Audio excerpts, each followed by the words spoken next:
मानसेहरा के 110 साला बाबा ने कमाल कर दिया। 55 साला दुल्हन ब्याह लाया। मानसेहरा के 110 साला बाबा अब्दुल मनान उस वक्त लोगों को हैरान कर दिया जब वो बटग्राम से 55 साला दुल्हन को ब्याह कर घर ले आया और इसको गहने पहनाने की वीडियो जब सोशल मीडिया पर वायरल हुई तो इस शादी ने दुनिया भर में धूम मचा दी। राय के मुताबिक बाबा अब्दुल मनान ने हक महर में दुल्हन को 5,000 रुपए अदा किए और इसकी चौथी शादी है। इसके 6 बेटे, 6 बेटियां और दर्जनों पोते पोतियां और नवासे नवासियां हैं।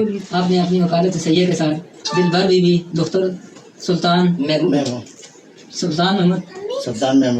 महमूद जिस औरत का हक मार मतलब 5,000 रुपया है, मतलब 5,000 के बदले मज़कूरा इन गवाहों के हाज़िर इस मजलिस के साथ सही निकाह शरीयत मोहम्मदी सल्लल्लाहु अलैहि वसल्लम ने आपने दिलबर बीबी डॉक्टर सुल्तान महमूद को मोहम्मद अब्दुल हनान खान को निकाह करके दी। बिल्कुल दीजिए अब्दुल हनान साहब, आपने दिलबर बीबी जिसका हक मार मुबलग 5,000 रुपया है